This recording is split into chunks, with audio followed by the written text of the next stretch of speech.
What's up, everyone? Hello. Good evening, good evening. All right. Episode 14. What's up, G? What's up, bro? What's going on, What's everybody? up, y'all? What's up, y'all? Thanks for stopping by. Thanks for hopping in. That's it. We appreciate the support. Yo. Episode 14. We appreciate you joining us while you're driving.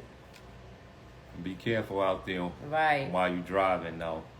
I would prefer you be safe before you listen to us. But thank you. All right, so we're going to get started. Episode 14 on this holiday weekend. We appreciate everybody who's joining us today. All right, so today's topic, when a 5 wants a 10.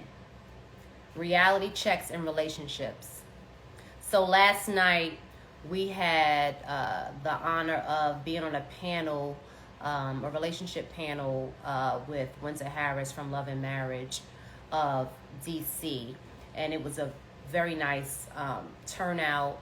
And one of the things that I had, when we had questions from the audience, one of the things that was asked was, how do we know, or how can we identify when someone is the one? And one of the things that I had gave as a recommendation or suggestion was, you can't be a 5 and have expectations of a 10, right? So I want to really break that down when I say a 5, and I'm talking about a scale on 1 to 10 regarding a whole package, right? I think we're in times where we see everybody so beautified and we see so much cap on social media that we think that the assumption is that everybody has this full package and we all have it together. And in reality, we don't, right? So it takes a lot to become a 10, and I'm talking about physical appearance, I'm talking about emotional, I'm talking about spiritual, I'm talking about financial, right? It's a lot for an individual to get to that level, and I think we have a lot of unrealistic expectations. So I really wanted to speak on it, just to say exactly, look at yourself when you're in the dating world, right? And you have expectations, like I always mention my checklist, and you have expectations of your partner or things that you want in a spouse, a significant other. I want you to really look at yourself to see exactly what you're bringing to the table, right? Because it's more, and I hope some of my ladies, you may get offended, but be that as it may. You can't, and for my men too, you can't expect to get this man that's just going to take care of you, right? Do everything for you, adore you, give you his full attention, right? And you bring nothing but a nice body and maybe some makeup, right, to the table. Like, we live in times where anyone can be beautified, right? Anyone can look a certain way. We have good makeup artists. Some of us, we spend time on YouTube. I'm going to master it sooner or later. Thank God for my makeup artist. But to really get ourselves together, we're in times where, surgery, and I'm not knocking anyone's hustle, whatever you want to do to make yourself look better. We have veneers. I invested years ago in braces. We have things that we want to do to beautify ourselves or to make us feel better, to boost our self-esteem. But let me be very, very clear. You can't have expectations of someone else that you don't have for yourself. So you're looking for, like some people want property, right? They want certain things, but you don't even have a good credit score. You want someone to wine and dine you, and you don't even have proper etiquette on how to eat in a restaurant or how to even order food, right? You want to go to the spa, but you don't even take care of your skin on a regular basis. I mean, let's really look at self before we really, and it is deep, TT, it really is, before we really try to have these expectations for others. Like some people suffer, don't even know how to properly clean themselves, right? Sometimes you're walking around, you're not even fully together. Some of you can't even clean your homes. don't even know how to properly clean a home, right? But expect for your husband or for your man or your significant other to give you a housekeeper, right? This is a lot, but this is really the times that we're living in. And just like, I'm going to talk about my men really quickly, and then I'm going to let Tobias jump in. It takes a lot to maintain a 10. We're not even going to do a 10. Let's talk about an 8 or a 7, right? Because realistically, most people will never be a 10 when we're talking about the full package. Yes, cause emotional intelligence, right? Let's talk about the full package. You talking about my men. You want a woman with a nice body. You want them to look good. You want them to be submissive. You want them to have a career or have a business, bring something to the table, good credit. How are you going to maintain that female? Because someone that has all of that together, they come with expectations as well. So forget about maintain. How are you going to keep that individual? And I think a lot of times we have to really, really sit down and look at life to say, who am I? I've went through so many moments of who am I? Because it really checks you to say, what am I really doing here in this thing called life? Right? When I always talk about my checklist and things that I want, before I ever create a checklist for a man, I create a checklist for myself to say, I want to look a certain way. I want to make sure my credit score is a certain amount. I want to make sure I have this income. I want to make sure I stay goal oriented. I want to make sure I have a spiritual connection with God. I want to make sure I read my Bible every day. And the list goes on. But we can't expect a 10 and we pushing a hard 5. Like at the end of the day, we all have, things that we desire. But what are you going to do? Do you know the self-esteem that you have to have, male or female, to deal with an individual that's a 10? Do you know the mind frame that you have to have worrying about? My husband looks very good. He's handsome, and I know he is. He works out. He keeps himself together. Thank you. So I already know. You're welcome. I already know women look at him, right?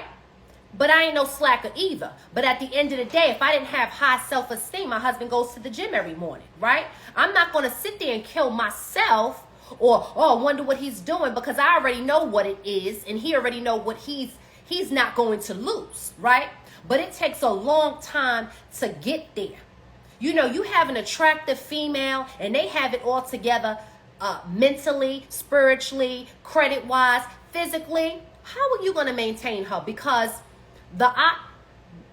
it's not a time that I walk outside that someone is not trying to talk to me, right? Most women that are up there 7, 8, 9, 10, right? So there's always competition. So I just want to really harp on that, because I can go really deep on this. But I want you just to look at yourself. We can't have these unrealistic expectations for our men, and we ain't together, and vice versa. Men, I understand. I'm so happy to see some of our black men. We're educated, right?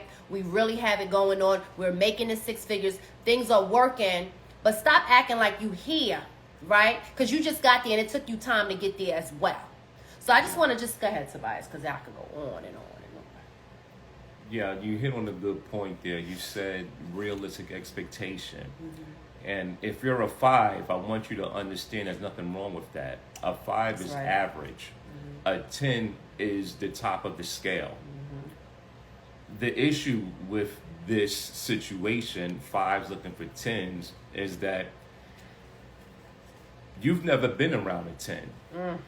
You don't know what a 10 requires from you. Mm. So you want something that you know nothing about. You want something that you have no idea how to maintain. Mm-hmm. A 10. People that are 10s live in an alternate universe almost. Mm-hmm. When you have very good looks, I'm not going to even talk about everything else in the package that Tony was explaining to you, as far as the bank account and the credit score, etc. Mm-hmm. If you just have a 10 looks on that scale, your life is totally different from everyone else's just because of your physical appearance. So true. And if you look at a person that is a 10 and their expectations from society, period, is totally different because they're a 10. They get things handed to them. Mm-hmm. A lot of things are just handed mm-hmm. to them for no apparent mm-hmm. reason at all. Mm-hmm. doors are open for them all the time. And when I say that, that could be doors as far as business doors or as far as a literal door that you walk into. You need to understand what 10s require. So I don't think the problem, you could want whatever you want. Dream big. It doesn't cost anything to dream big. Dream big. We dream too small. But you have to be real with yourself. You don't know what a 10 requires. For instance, women who want the top 10% of men, you don't know what they want from you. You've never been around a man who's a 10. We barely have our fathers in our households. So you don't even know what it is to be around a 2, but you're looking for a 10. Think about that for a second. A 10 may require you to clean the house up. A 10 may require you to have food on the table when they get home from work. These are what 10s require, you to do work. A lot of people, women, want a 10 do so they don't have to do anything. What I hear a lot in these days and times is, I want a guy who makes hundreds of thousands of dollars a year so we can vacation. He looks good. He could buy me stuff. He could let me shop. I could drive the car I want to drive. I could get some people to clean the house for me. No, it don't work like that. People that are 10s have worked their way to be a 10. Come on, let's talk about it. It took a lot of work to get there. So you don't get to come in and do absolutely nothing with this person that you're sharing a life with. So you have to do some work yourself. You have to put some work in. I would think about that wholeheartedly when going out there chasing a 10. Another thing is that you're not the only person who wants a 10, right? Check this out. Women are willing to share a 10. Are you prepared and ready for that? When I say that, I mean that a 10 can have multiple women. They have options. They have more options. They can have multiple women. Are you willing to jump in the mix and compete for that man? And that goes both ways. And it does. It goes both ways. But I'm just talking right? from the male's perspective. Now, a guy is the same thing. If you want a 10 woman, you need to understand what that means to have her for real. What are you willing to do for this woman, right? You have to really think about that, because a 10 woman have more men after her than anything. So she has a whole lot to choose from. She has those options. You have to keep these things in mind. What do you know about a 10? Do you really want a 10 when you get involved with a 10? That's true. What's wrong with a strong 8? You get a strong 8, I think you're pretty good. You're a 5, there's nothing terrible about that. It's just average. Don't mean you look bad, don't mean you look the best out there. But at least you look okay to walk around with and claim. And can I just add to that? I think go ahead, please. Something to really look at. Most people, when you get to that level of 8, 9, and 10, or you are that full package, you usually, I would say usually, want what you have, right? So most of the time, if you're a 10, you're not even looking at a 5. I don't care how much they play in your face. I don't care how much they'll take you to bed or take you to dinner. But at the end of the day, most of the time, if you look at very powerful couples, or you look at wealth, or you look at couples that really complement each other, both of them have it going on. Now, when you talk about wealthy, sometimes those men attract women that don't have everything that we may see on the outer, but that inner. Yeah. And I think that's something to really look at. Like Bay mentioned, character, right? When you have all those insecurities, or you have a distorted view of really who you are, because we got the smoke and mirrors. You know, we think we are, but sometimes we're really not. And nobody knows you better than the person that's actually dating you, right? That's right. So I think a lot of times you have to really sit down and say, look, what am I bringing to the table? What am I willing to sacrifice to get to this 8, 9, 10, right? Because most of those women or men, they go through a lot of heartache. If you look at statistics, because we both are numbers people, and we like looking at data, him more than me, right? But I like knowing what I'm speaking about. You look at the percentage of black and brown men, and I'm talking about just men that make over 6 figures, that are not gay, that don't have a felon, right? And don't have multiple children, that are not married, you're talking about a less than 10%. What does that mean? I'm talking about across the country. So that means 1 out of the 10 people you meet may fall into that category. And that means you got 9 other women, more than that, on that these man. Days, yeah, right? these days, so that's just something to think about. And I'm not saying that I want anyone to settle. But what I want us to do is get ourselves together internally, externally, spiritually, mentally, and really know, one, what we bring to the table and what we want out of life. I think we walk around in fairy tale world and we think everything just happens because we got our bodies done, or we know how to put on makeup, or we get a little bit of money and now we can get the baddest chick. It takes a lot to get the baddest chick, because bad chicks require a lot of attention. They want a lot from you. This is not, times have changed. A come up has really, men and women have come up, right? With success, the way they look at themselves, the way they look at life. So I just want to really, if we can just hear from the audience, and I see a lot of comments, and we really appreciate it, TT, Sparkle, cuz all the information that you're sharing. But it's so true. A big butt don't make you a 10. Yeah, big butts are a dime a dozen. Now, growing up, it was maybe 1, 2, or 3 of us around the way, right? Everybody knew a big butt person. But right now, everybody can go to wherever to go get them one, right? So times have changed. The long hair, anybody can put on a wig these days. Anybody can put on makeup these days. Guys, they got their weight up. Everybody's in the gym now. They want to look good, right? They know, right? Because it's competition out here. It's not just for them to look good for themselves. They want to attract that chick too, right? Exactly. They're doing all types of surgeries, enhancements, steroids, and things like that as well. So at the end of the day, it's a lot of competition. But I don't believe in really competition, because I believe in what's for you is really for you, right? But you got to know what's in your league. I think a lot of times we go step out into the big leagues and we ain't ready for the big leagues. A lot comes with the big leagues. A lot of sacrifice comes with it. And just to add on to that, when she's saying the big league and you're not ready for it, that just goes back to what I was saying. You don't know what a 10 requires. Yeah. You don't know that. It may shock you. And when you find out and get a taste of that big league, you may not be interested in it anymore. So don't be surprised. Another thing is, average people are not around above average people on a usual basis. So just because you may have a boss that you work for, and remember, this boss, you may be 10, 12 levels below. Just because you see that person in passing and that person may be a 10 in your eyes, you're not around that person. And just when you see the person pass you in the office, that's it. They come downstairs from upstairs, they need something, they expect it now. It's done. And that's the only time you see them. So you don't even know what it is to be around people that are 10s.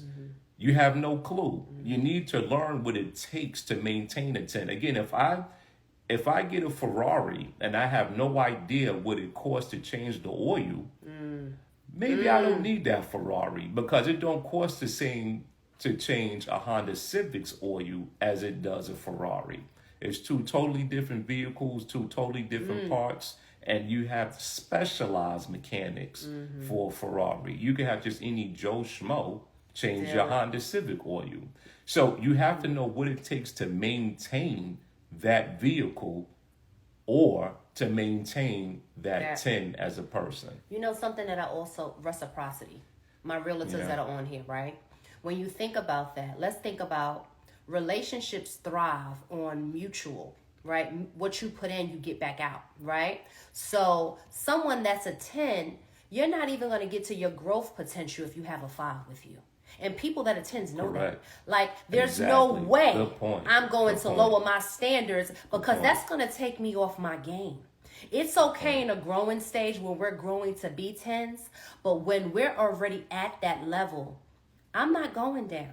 And it's not knocking anyone, but I worked hard to get where I'm at, whether it be physical, whether it be spiritual, whether it be emotional intelligence, whatever it may be. I worked to get to be that 10. Right? So I'm not going to have a 5 that's going to take me off my game, because what happens is, like, the saying goes, right? You are the people that you be around. So now my 10 mindset, I'm going to start acting like a 5. Yeah. I don't want to be a 5. Exactly. So I just want people to really look at my singles that are still out there.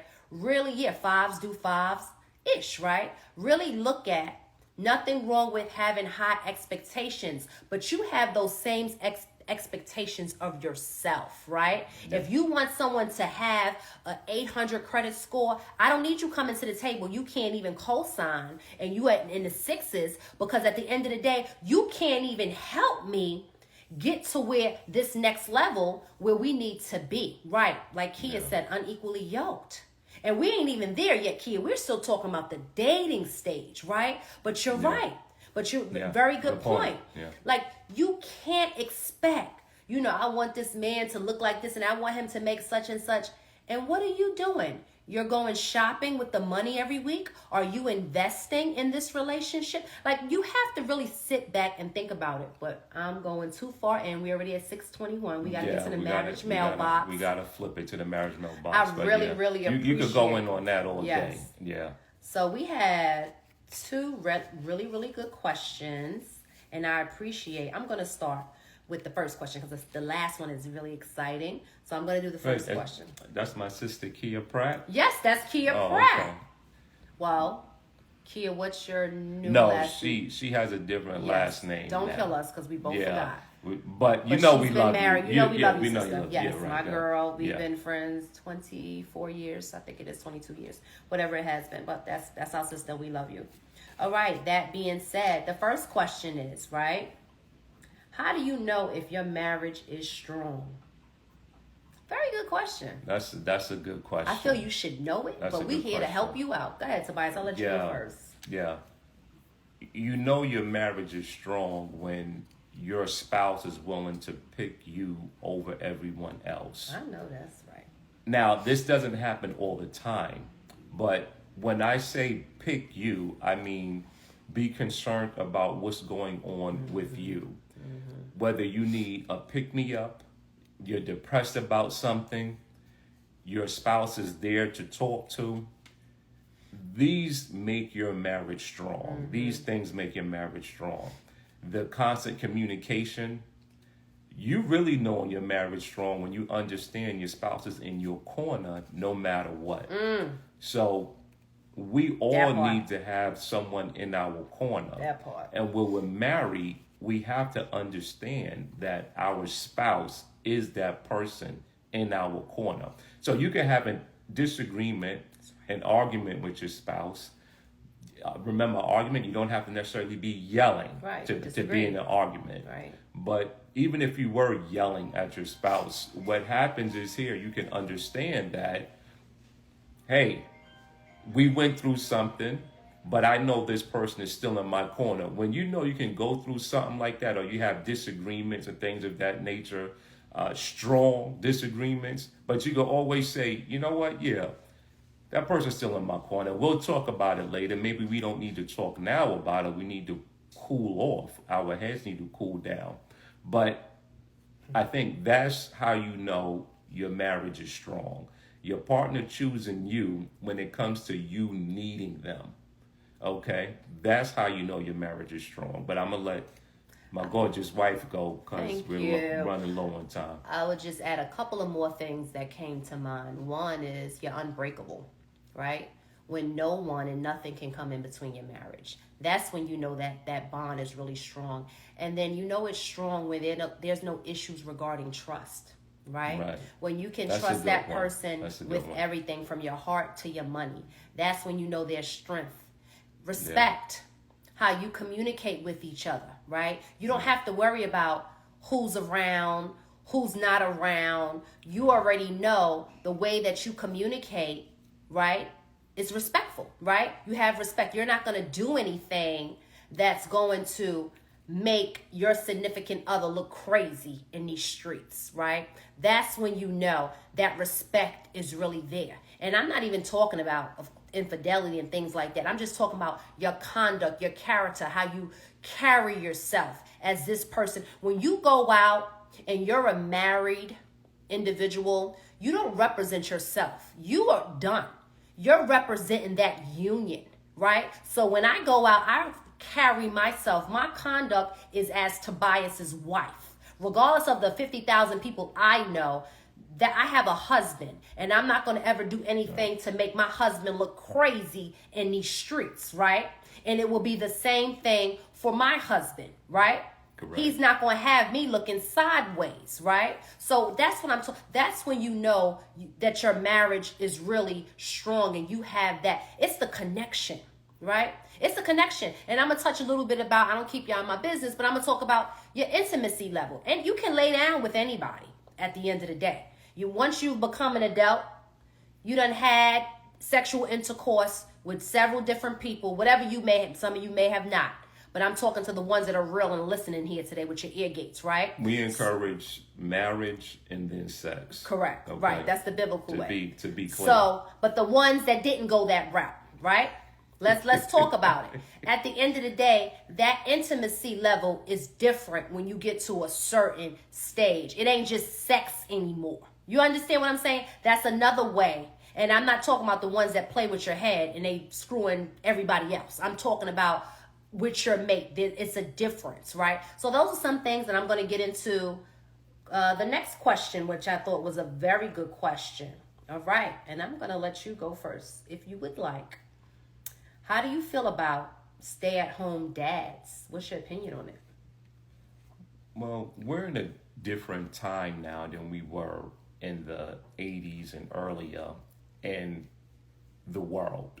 I don't have a problem with stay-at-home dads.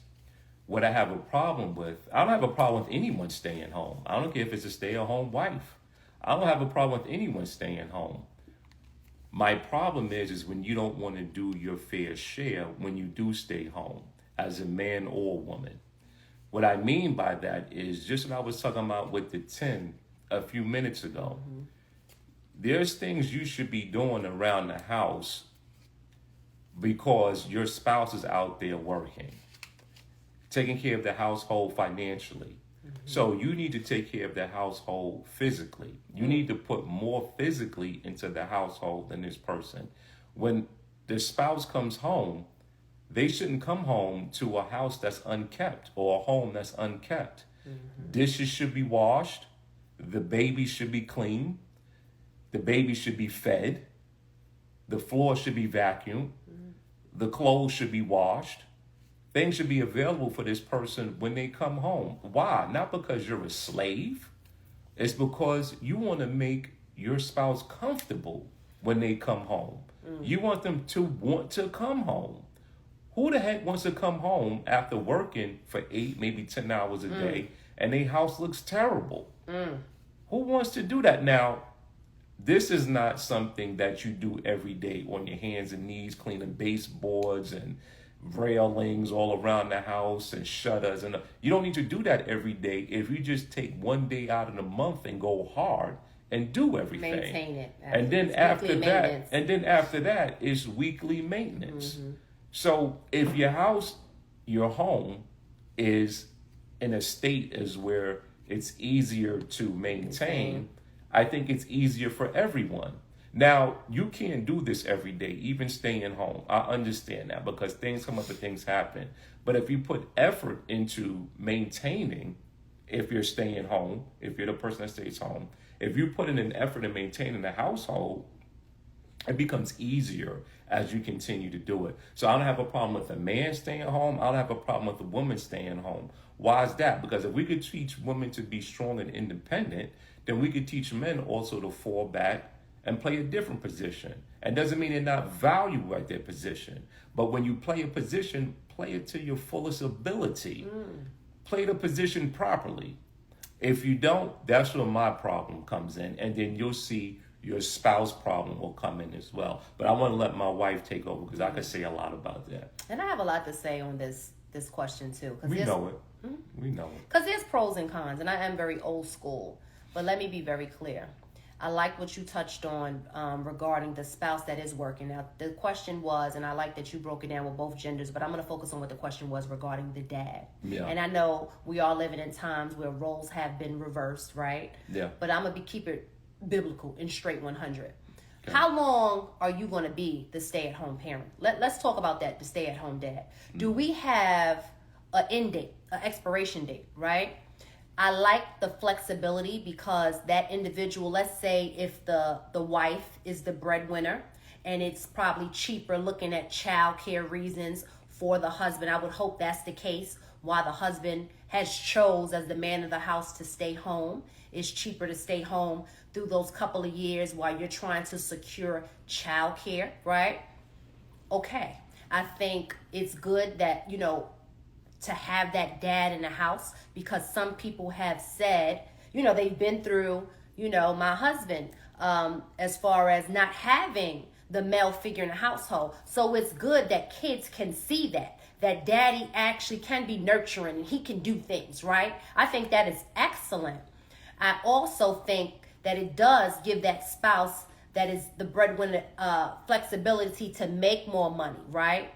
But let's talk about connections and let's talk about the pressure when that continues to happen regarding self-esteem. And this is why a lot of times women and men, there's problems in the household regarding submission, right? Because if you look at women and they're making or they're top tier, they feel they can talk to men a certain way because now the roles have been reversed. So I think what may happen, that's anyone that stays at home, right? Right?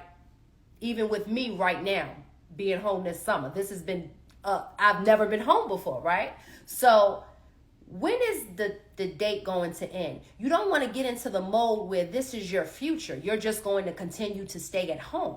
You're still in a race. And when I say a race, and I know we're over time, but I want to be very clear on my point. As a man or as a female, but I'm going to talk about the man. You don't want to get too comfortable where now you're going back into the job arena or the business world and you're not able to compete. Because every year or two, it's more competition, right? You're competing with highly educated people that go through extensive training, whatever field you may be in. But we don't want to get to the point where we're not being productive. Now the kids, their time to go to school and you get her pregnant again so you can remain home. I hate to think to the left, but we got to be very smart and use wisdom.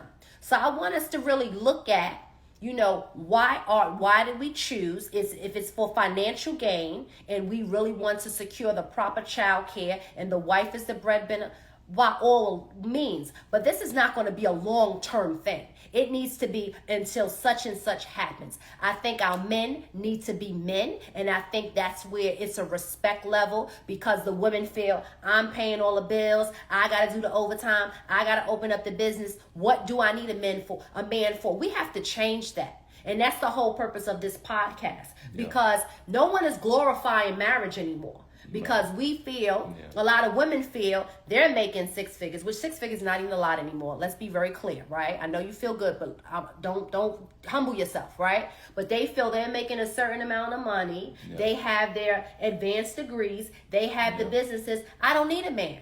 But then they're creeping with somebody else's husband or deep down inside. And I'm not saying all, but deep down inside, they do crave and desire that. So I just want us just to look at the whole picture. Things happen in people's household. Things change. The dynamics change. But I want our men to be men. And I want our ladies to be ladies. Because that's the way that we were designed to be.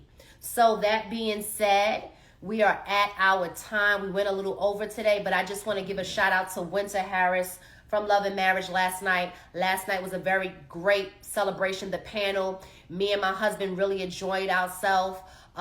We were really straightforward like we are today. Also for the other couple, I can't think of their names right now, but it was good being on the panel alongside of them. Also for the venue that we were at. Definitely. Appreciate the owners of that venue.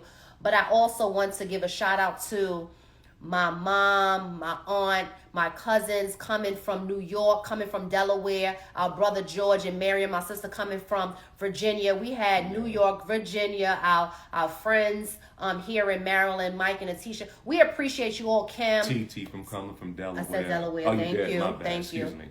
But I just want to say, and my sister, mom, and aunt is still here. So if you hear echo of their cell phones ringing 4 times, that's what you heard today. Nah. But that'll be clear next time. We appreciate them staying. Right. So we love you guys. We still love them. We still love them. Yeah. We love you. This was episode 14. We're looking forward to next week, episode 15. And we don't want our men staying home too long, okay? We love you all. Have a blessed one. Take it easy.